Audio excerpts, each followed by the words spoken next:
Hi, everyone. Welcome back to The Torch, episode dose of The Torch. Number 2.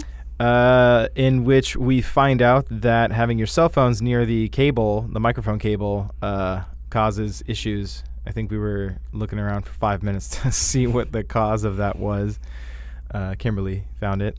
Yes, that was very scary. Kimberly Rowland here, and we survived the 2018 cell phone apocalypse. Yep. Moving on. Moving up. So last week we had our first and hopefully not only Industrious Women's Summit. I was one of the lucky few who got to be at the event all day. Look at all the panels we had. I think it was great. I think not even from just a woman's perspective, from a business owner's perspective, I think it was chock full of really great kernels of knowledge. Yes. You want to talk about it a little bit? Absolutely. We are so excited with how well this event turned out.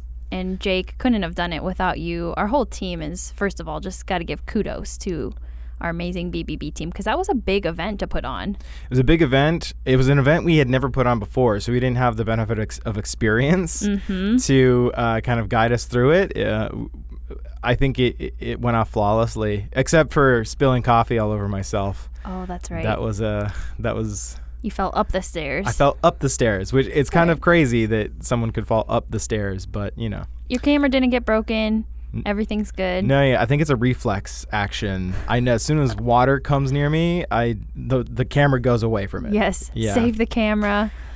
No, it was great. Huge thank you to all of our amazing staff, because this was our first rodeo. Like you said, Jake, we haven't done an event of this magnitude, and it grew thanks to all of the interest from the community and just folks who wanted to be speakers or be part of the event. It totally grew from what was supposed to be one half of a day, maybe a few speakers, to a full Friday from 7 a.m. until 3 p.m., and we had over 20 speakers here at BBB. So it was crazy. It was amazing, very inspiring. And like you said, I think any business owner really gathered a lot of information, new contacts, learned a lot. But especially the folks in the trades and in the service industry, which the event was really tailored for, they left with a greater sense of community, I think. I think they were able to meet folks who are in it with them, you know? I think it was good for them, just speaking from the very beginning of the day with Beth Rolfs, the keynote speaker. It was really fun to watch other people in the audience who were also in her very same industry. Yes. Kind of be like, I loved hearing from you. I think one lady said, "Can we have lunch sometime?" It's great to see how a person who is very successful in a field can kind of inspire people who are, just kind of starting out. I think that's a great thing that was a result of this event. I think so too. It's kind of like you can see a role model. You see someone who's done it before you. They've come before you. They've had trials and tribulations. That's what this podcast is about too, is just sharing those stories. So I do want to give a huge shout out and thank you to Beth. She is awesome. We can't wait to get her in here, right? On the podcast. Yeah, just her story is so cool. It wasn't a story of when I was in my early 20s, I decided I wanted to start a landscaping company. No, she started several companies throughout her years. Yeah. And I love the way she put it. She's like, I'm not an advertising person, but I'll start an advertising company. It's inspiring for millennials, I think. Yes. Who feel a lot of pressure to decide what they want to do in their life and then stick with that. It kind of takes some pressure off of you to be like, no. You can carve your own path. Absolutely. And Beth certainly did that, and it was great to hear her story. Yeah, it's an incredible story because it's the crooked path, I think. Not crooked in a bad way, but it's not a straight linear path that you're going to take to become a rock star business person, which Beth is. I loved hearing her story, and I know last week when we recorded our first podcast, you let me know she had a background in radio, and by the end of her keynote presentation, I realized she hadn't even talked about radio. And so I asked her about it, and she goes, I didn't even have time to talk about when I was in radio because that was when I was in college. She's like, I didn't go back that far. But she had so many great stories and all of the different experiences she had, whether she was part of corporate America and then also when she started her business, and then just talking about how she plans and operates her day-to-day business and how she wants to be handing it off, but she's doing that strategically, and she ultimately wants to retire and be on a beach. Like, it's really cool to see all the thought and planning and intentional kind of purpose and strategy she puts behind her business. It's just evident, even that speech in and of itself, right? She had practiced it so many times. It was an entertaining speech. Yes. Yeah. It didn't seem rehearsed, but she had practiced several times the day before because she wanted to make sure she was within a time window so she would have time for Q&A. And when she told me that, I was thinking, okay, this is just indicative of Beth herself, right? She's planning this speech, which she's giving to a room full of other business owners. She wants to knock it out of the park. She's doing this on a volunteer basis for us, and she still put so much time and effort and planning into making it such a great speech, so interactive. Like you said, I heard a lot of folks asking to go to lunch with her afterwards in between on the break time. Folks were giving her card. There were other women in there that were in the landscaping industry, so I think that was also just inspiring, like, hey, I'm in this too. So that was one of the huge successes of this event, was just connecting, and that was the theme, was learn, connect, and build. And it wasn't just this cheesy 3 random words that we strung together. It was really intentional. We wanted people to learn at this event. We didn't want it to just be networking. We wanted people to connect, so we did have a little tiny bit of time at the start and at lunchtime for people to do some networking, which they're naturally going to do. And we really wanted to build community, and I think build is such a great verb too, because in this industry, these business owners are physically building things. So, but building that sense of community is something you often don't have time to do when you are an incredibly busy business owner. Yeah. Another thing that, like, I loved just seeing, because, like, I was taking pictures of people all day, the enthusiasm they brought with them into the event was so much higher than I've seen in so many other kind of, like, business networking or, like, educational kind of seminars kind of things. People were really excited to be here, and I think that speaks to the larger community, like the types of events that they want to attend. Yes, I agree. And we also really want to thank ASU, who was our generous sponsor for this event.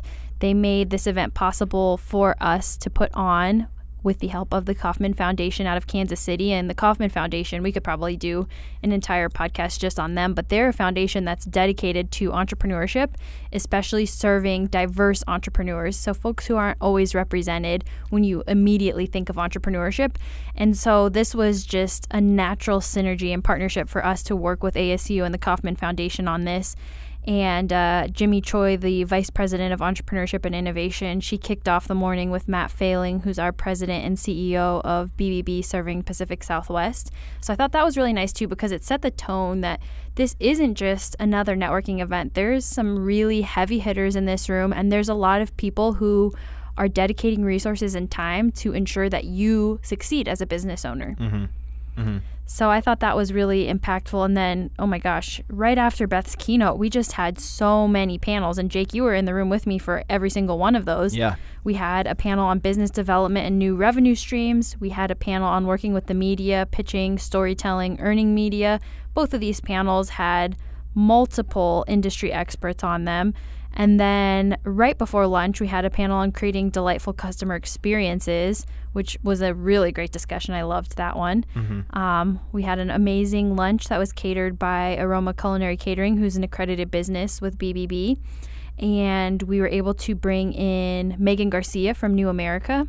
She was awesome. Did you have? She did the automation panel, or not a panel, but just kind of like a working lunch kind of thing. Exactly. It was a really cool kind of presentation she put on. And I hadn't realized that automation was already so close to affecting service industries. I knew that it was coming in to, like, our grocery stores, for example. And then, of course, everything on our phone.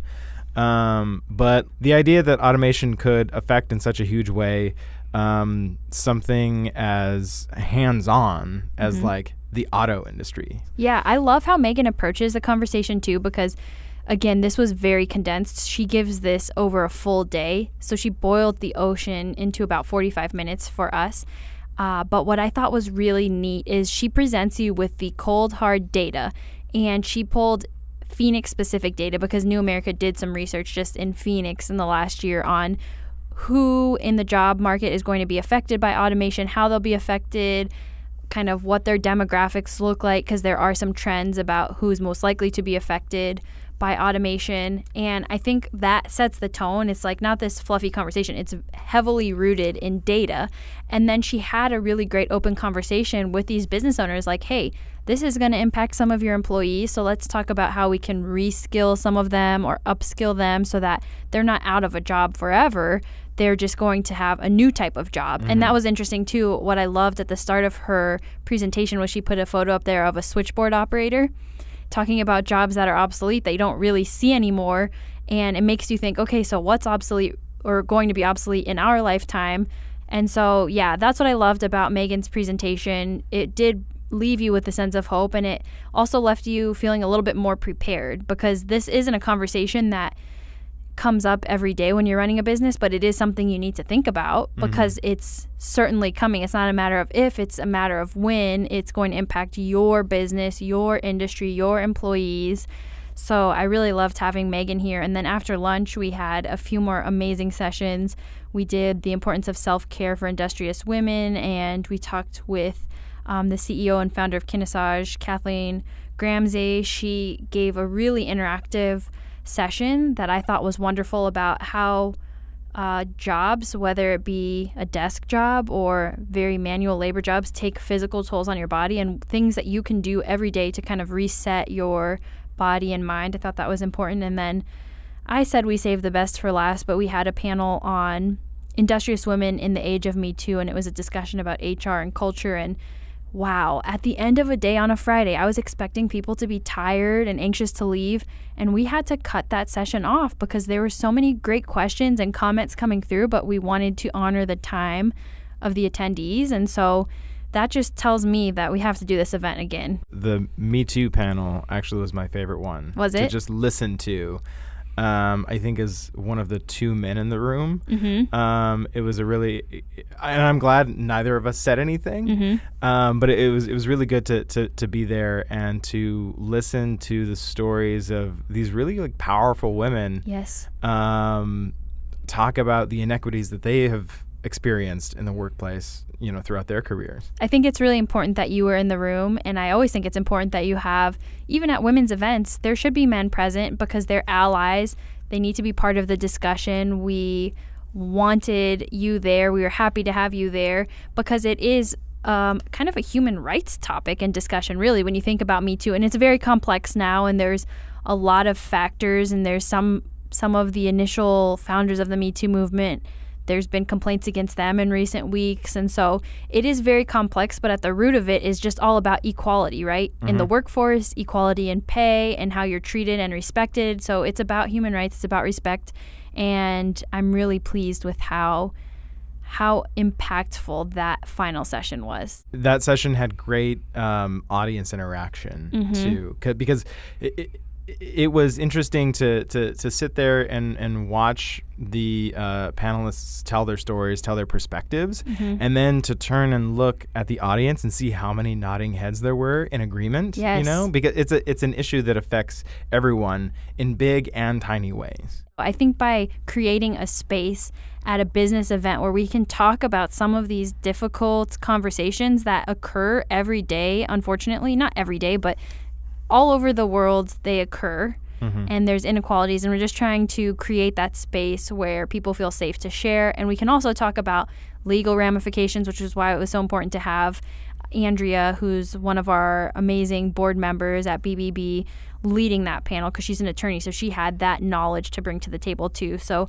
you know what, overall, Jake, Industrious Women's Summit, the inaugural event, was a huge success, if I do say so myself. I don't think you are wrong in saying that at all, because I've covered a lot of events we've had at BBB, and I think this was probably one of the most exciting ones in terms of content and just like seeing all of like the faces that were excited to be there. Yes. And then watching the panels, so many different perspectives, so many different useful pieces of information that were delivered to an audience of how many people? 80? Yeah, we had at some points we had almost 100 people in the room. Yeah, we're really excited and very grateful for how amazing this inaugural event turned out. If you attended and you're listening to this podcast and you'd like more information or the contact information of any of the panelists or speakers, or if you're listening and you weren't able to make it to the event, you can definitely reach out to us. If you were an attendee, you'll be receiving an email sometime this week with more information about the panelists, a survey, because we want your feedback and we want to even improve and grow this event in the upcoming years. But if you didn't attend and you don't have our contact information, now is the perfect time to let you know about how you can reach Jake and I. Yes. So we have had a development on the Torch podcast front. Breaking news. So last week we said if you needed to reach out to us, you could go to info@bbbcommunity.org. But I've pulled some strings with our IT person. Wow. And now we have our own email address. So if you want to reach out to us, if you want to maybe be a guest on the podcast someday, any kind of correspondence, go ahead and send an email to the Torch Podcast at bbbcommunity.org. That is the Torch Podcast at bbbcommunity.org. Definitely send all your fan mail that way. Any questions you have, suggestions for topics that you'd like to hear us talk about, or if you would like to nominate yourself to be interviewed on the podcast, or if you have somebody else you'd want to nominate. We did want to let you know about our new email address so you can officially contact us via the Torch Podcast at bbbcommunity.org. Yep. And we're getting official. We are. It's like every episode we're we'll climbing have that ladder. Shirts next time. Oh my gosh, yes. I want a mug. Yes. I want a Torch Podcast mug that I can then drink water out of during the podcast. That way we don't have to use these water bottles that are crinkly. I know. Speaking of events, Kimberly, there are no shortage of them here on our BBB campus. Nope. Or within the community we serve. Do you have any announcements, any cool things the kids should be paying attention to? Yeah, every week when we do this podcast, we're going to make announcements. So if you have an event that you want us to share, feel free to email it to us. We have so many events going on every single day here in our business and community center. It's just really exciting. So we do have one coming up. I think it's already next Friday. I can't believe it's almost September. It's called Mentoring in the Phoenix Entrepreneurial Ecosystem. It is part of Money Month 2.0. So we participated last September in Money Month, the inaugural Money Month event. There were dozens of speakers, topics, events around the whole state of Arizona last September, and they are increasing and even growing Money Month this year. And so we're really pleased on Friday, September 7th from 4 to 6 p.m. here at BBB to be hosting this session on mentorship in the entrepreneurial ecosystem. There's going to be some great speakers, a lot of business folks here, and we're really going to be talking about how business owners can effectively work with mentors to grow their business. How do you find a mentor? How do you be a mentor? So if that's something you're interested in, I believe you can find the details on Eventbrite. And again, it's next Friday, September 7th from 4 to 6 p.m. here at your Better Business Bureau. And we'll continue to give you updates and announcements on various events that we're hosting here on our campus and across our service area. I actually am personally interested in that event. That you listen to any successful business owner talk about like how they got to where they are, and all of them say find a mentor at some point in life. Yes. I've had a couple of mentors, not officially, but bosses or people that I've looked up to. And to this day, I still find myself in situations where I think back to what they told me, and I'm like, they serve as a good kind of like guiding light, for what Absolutely. you do. Have you had any luck with mentors? Oh, yes. I've had some really wonderful mentors in my personal life, in my career, and I think mentorship is such an important topic. I'm really glad we're co-hosting this event, and I think we could do, honestly, several segments on mentorship. Maybe we should have like a mentor wall here in our studio, because I have a feeling when we start interviewing business owners, just what you said is going to come true. Every single one of them, no doubt, is going to refer to one or more mentors that they had that helped them grow their business. But yes, I'm very fortunate to have had different mentors at different stages in my life and career. And it seems kind of weird when you think about it, because like, how do I get a mentor? Do I formally have to ask them? But be my mentor. Please be my mentor. Do you have to write a letter or something? No, I don't think it's that formal. And, there have been some really good discussions on mentorship in Phoenix in the last year or two at various events that I've attended. And I think that's one of the themes that kind of emerges is you don't have to enter into this formal agreement.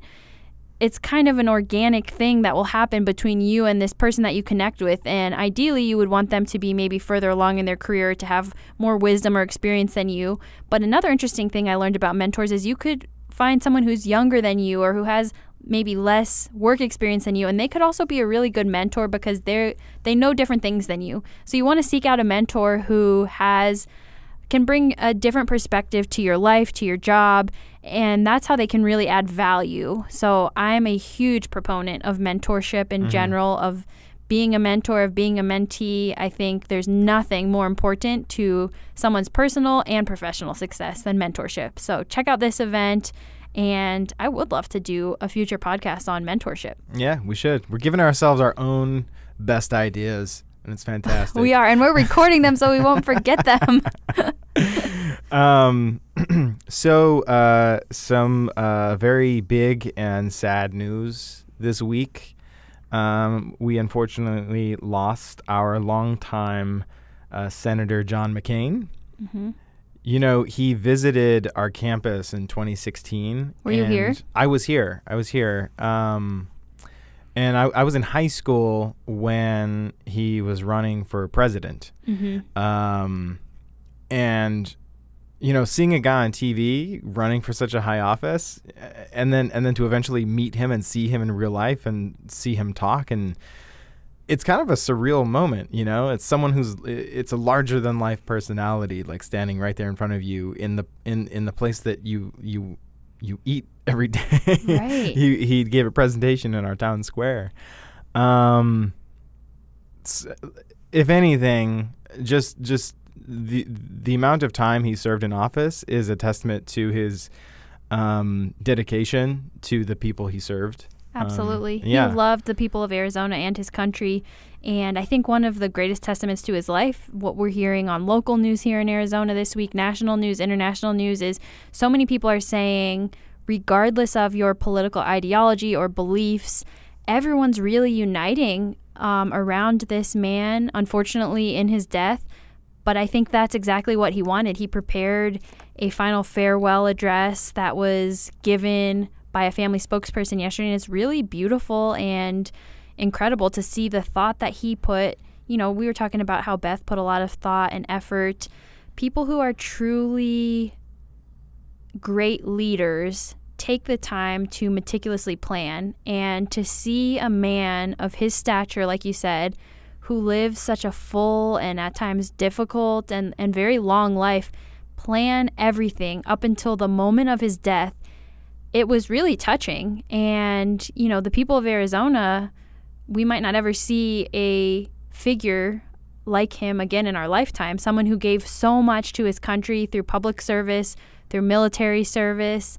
It is a huge loss, and we do send our condolences to his family and loved ones because they live here amongst us in our community. Mm-hmm. And it is really special that he was able to visit our Better Business Bureau, and he made the time, and he would be out at a lot of nonprofit organizations to meet the folks, to see what was going on the ground in the community. So Jake, I think we both picked out one of our favorite quotes, or we each have a different favorite quote from John McCain. I think it's kind of nice to read that. So I'll do mine first. Okay. John McCain says, "It is your character and your character alone that will make your life happy or unhappy. That is all that really passes for destiny, and you choose it. No one else can give it to you or deny it to you. No rival can steal it from you, and no friend can give it to you. Others can encourage you to make the right choices or discourage you, but you choose."